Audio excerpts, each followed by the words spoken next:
The sun beats down on the outskirts of Guadalajara. Dust rises from the dry roads, children chase each other barefoot, and in the middle of it all is a boy who doesn't quite fit in.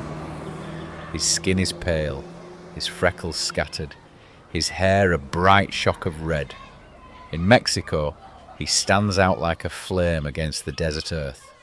The locals give him a nickname, Canelo, Cinnamon. At first it's a tease, later it will become a legend. Saul Álvarez is the youngest of 8 children. His family scrape by, selling ice cream in the sweltering heat, pushing their cart from street to street. Money is short, but there is no shortage of spirit in the household. The Álvarez brothers are a noisy, rough-and-tumble pack, and nearly all of them find their way into the boxing gym. For Saul, fighting is in the air he breathes, but he is small, wiry, and still just a boy.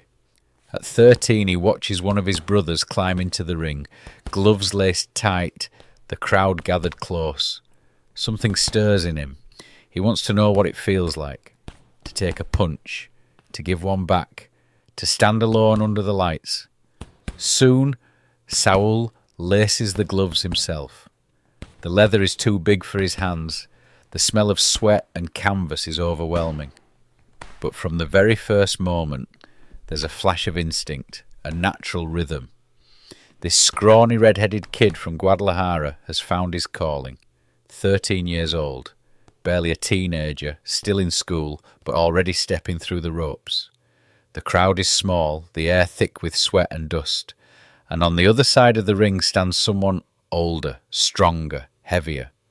Saul Álvarez should look out of place, a skinny boy with freckles and a shock of red hair. But when the bell rings, something changes. He ducks, he slips, he counters. The punches come sharp, clean, natural. This is no ordinary kid. 2 years later, he makes a decision that most grown men would fear. He turns professional, 15 years old, still too young to drive, but old enough to sign fight contracts. He is sent into rings where his opponents are not boys, but men, broad-shouldered, scarred, with years of experience.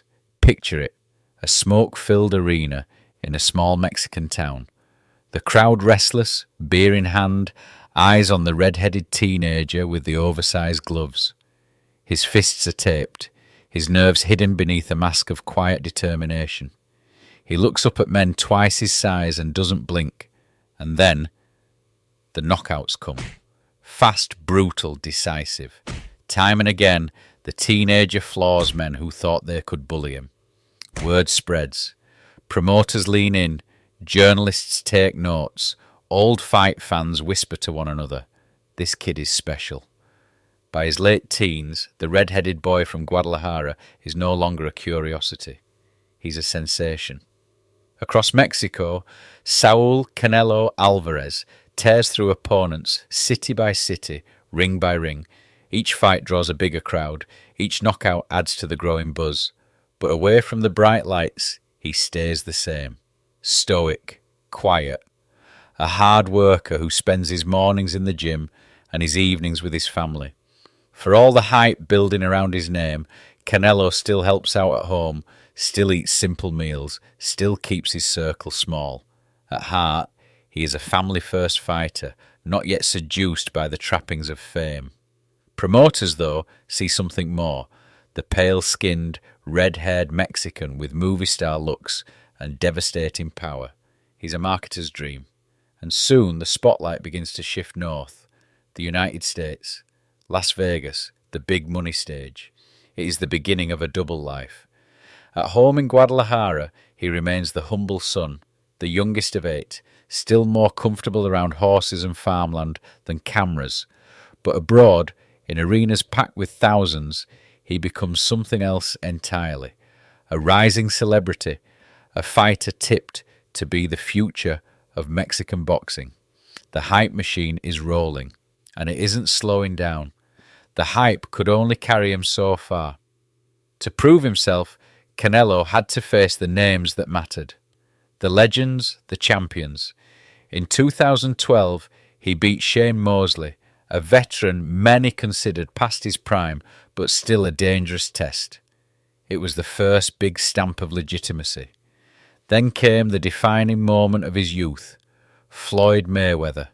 The fight every fan wanted, the spotlight of Las Vegas burning bright. Canelo was just 23, unbeaten, and carrying the weight of Mexico on his shoulders. But under those lights, he learned the hardest lesson of all. Mayweather was too slick, too smart, too experienced. Canelo barely laid a glove on him. For the first time, the golden boy looked ordinary. Defeat stung, but it didn't break him. It taught him patience, craft, timing. In that loss, Canelo found the tools he would need to become great. The lesson was absorbed. Over the next decade, Canelo evolved. Sharper defense, brutal body punches, ice-cold composure. He took on all-comers, climbing weight divisions, collecting belts. But it was the battles with Gennady Golovkin that defined this era. Golovkin was a monster, an unbeaten knockout artist from Kazakhstan. When the two finally met, the world stopped to watch. Their fights were wars, savage exchanges, controversy over the scorecards, fans divided down the middle. Some said GGG won, others swore Canelo had edged it. But across 3 unforgettable battles, one truth emerged. Canelo was no longer just a prospect. He was the face of modern boxing. Titles came, divisions fell. From light middleweight to super middleweight, he conquered them all. In 2021, he became the first undisputed champion at super middleweight in boxing history. For Mexico, for his family, for himself. It was glory carved in leather and blood, but Canelo Álvarez was never just a fighter. He became a brand, an empire. Horses on his ranch, luxury cars in his garage, his own tequila line stamped with his name. Business was booming.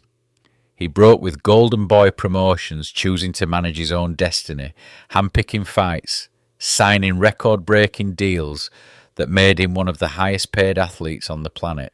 He was no longer just a boxer under contract. He was the boss. Yet through it all, he kept a tie to Guadalajara. However far the private jets flew him, he returned to the land where it all began, to the family who had pushed ice cream carts through the heat, to the roots that made him. For all the money, the fame, the spotlight, Canelo remained grounded in the soil of Mexico. Now the questions turn to legacy. Injuries creep in, new challenges rise, and every fight feels like a test of time as much as skill. Is his body slowing? Has his prime already passed? But whatever comes next, his place is already secure. Canelo Álvarez stands alongside Julio César Chávez in the pantheon of Mexican boxing. He is more than a champion. He is a symbol of grit, of pride, of transformation. From the skinny, red-headed boy teased in Guadalajara to the face of global boxing, his story is still unfolding. Each time he laces the gloves, he adds another line to his legend. And one day, when the gloves are finally hung up, his name will echo with the greats. Saúl Canelo Álvarez, Cinnamon, the boy who became a fighter, the fighter who became a king. And now, as the story continues, a new chapter waits to be written. Canelo Álvarez, the boy from Guadalajara who became a global icon, is set to face Terence Crawford.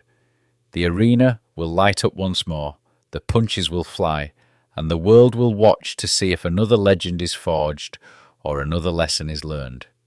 In the ever-turning wheel of boxing history, even kings must keep proving themselves.